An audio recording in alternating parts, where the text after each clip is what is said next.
All, this is Anjali, and in this video we'll be doing a program in Python to calculate simple interest and compound interest. This video is part of the playlist where we are solving all the questions given by CBSE for class 11th IP 2020. तो ये सारी list CBSE ने दी है आपको as a suggestion for the practical list. So हम 3 questions already solve कर चुके हैं. This is program number 4. So before I start with this video, if you're visiting the channel for the first time, do subscribe the channel because here you get contents on non-programming languages, being a student of class 11th, 12th, BCA, BTech, BSc, MTech, MCA और MSc. So coming back to this program, यहाँ पर हम क्या करेंगे, आपको सबसे पहले principal rate और टाइम यूजर से इनपुट कराना है बिकॉज ये निकालने के लिए it's important that you should know the formula. So formula दोनों का पता होना चाहिए और दोनों फॉर्मूलाज में प्रिंसिपल रेट और टाइम यूज़ होता है. सो पहला काम है प्रिंसिपल रेट और टाइम यूज़र से इनपुट करवा लेते हैं. पॉइंट्स में हो सकती हैं वैल्यूज़, तो हम फ्लोट यूज़ कर सकते हैं यहाँ पर. और मैंने यहाँ पर उससे पूछा enter principal amount, then I can ask the rate of interest, that should be R. You can take some other names also. अगर आपको थोड़े meaningful नाम लेने हैं और तो आप बड़े नाम भी ले सकते हो. Enter rate of interest and I'm assuming कि ये annual rate of interest है. So enter annual rate of interest. Then I need to input the number of years. So we can ask like input enter time in number of years.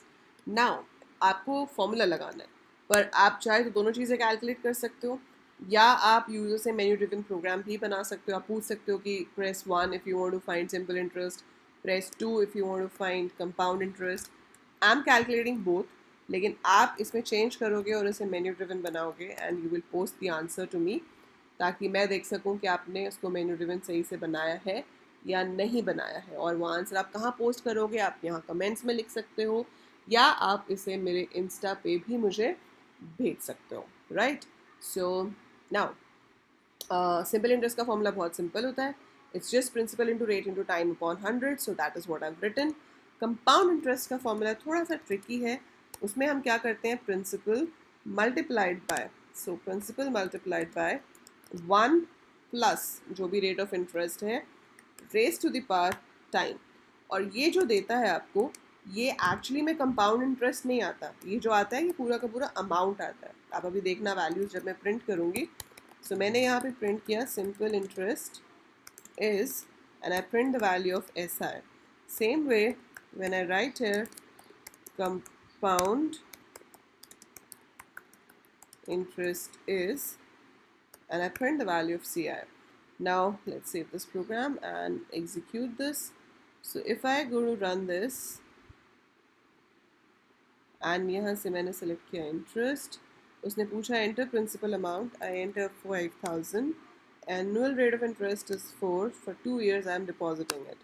So if you see, simple interest is 400 but compound interest कितना आया, 125000. So it's not actually 125000. This is the amount जो आपको मिलेगा after the compound interest. So मुझे क्या चाहिए, मुझे ये पूरी चीज़ नहीं चाहिए, मुझे रादर क्या चाहिए, सिर्फ इंटरेस्ट. तो आपको यहाँ पे क्या करना पड़ेगा, माइनस पी, प्रिंसिपल माइनस करना पड़ेगा. लेकिन उसके बाद भी जो हमारे पास वैल्यू आ रही है कुछ ज़्यादा ही बड़ी है क्योंकि मैंने वहाँ पे सिर्फ आर लिया है. It has to be R upon 100 क्योंकि वो परसेंटेज में होता है. सो 4% है तो it has to be 4 upon 100 over है. अब मैं इसको अगर रन करती हूँ और मैंने यहाँ पर प्रिंसिपल अमाउंट एंटर किया 5042. So simple interest is 400, compound interest थोड़ा ज़्यादा होता है, so that's 408. So that is how your value is calculated. सो इस प्रोग्राम में ज़्यादा कुछ खास काम था नहीं आपको, वैसे सिर्फ कैलकुलेशन करनी थी. मेन चीज़ है फॉर्मूला पता होना चाहिए. सो फॉर्मूला अगर पता है तो you can easily do it.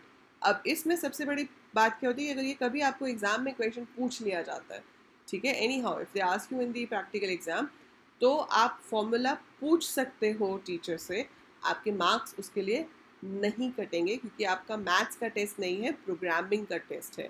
So they should not cut marks for that. But वैसे जो कॉमन क्वेश्चन है उसके फॉर्मूलाज याद रखो तो ही ज़्यादा बेटर है. सो याद रहेगा तो पूछना नहीं पड़ेगा, फालतू में टाइम वेस्ट नहीं होगा. बट अदरवाइज अगर कभी ज़रूरत पड़े तो यू कैन, बिकॉज हमारी प्रोग्रामिंग नॉलेज चेक की जा रही है, ना कि मैथमेटिकल फार्मूलाज चेक किए जा रहे हैं. So that is simple thing. It's a sequential program. कोई कंडीशन कुछ नहीं था, सिर्फ वैल्यू ली, कैलकुलेट करा, कैलकुलेट करके जो आया उसे प्रिंट कर दिया. आप इसमें कंडीशंस ऐड करोगे, आप इसे मेन्यू ड्रिवन बनाओगे, आप यूजर से पूछोगे कि आपको सिंपल इंटरेस्ट कैलकुलेट करना है या कंपाउंड इंटरेस्ट करना है. जो भी यूजर चूज करेगा accordingly you have to show the result. Okay, so go ahead, do this, and I'll be coming up in the next video with the next program, which is question number 5 given in your syllabus by CBSE. Till then आप इसे बनाकर देखो. कोई भी doubt है तो do right मी. अगर doubt नहीं है तो do click the like button, सब क्लियर है तो, and share the video with your classmates, with your batchmates, and do inspire अपने बैचमेट्स को कि उनको IP या CS लेना चाहिए, because it's really beneficial in future. And show them some programs so that उनको प्रोग्रामिंग में इंटरेस्ट आए और वो भी एक प्रोडक्टिव सब्जेक्ट को as the elective subject choose कर सकें. That's it for this video. Do subscribe the channel. Don't forget to subscribe it and keep the notification bell on so that you keep getting the updates. And by the time I upload more, keep watching, keep learning.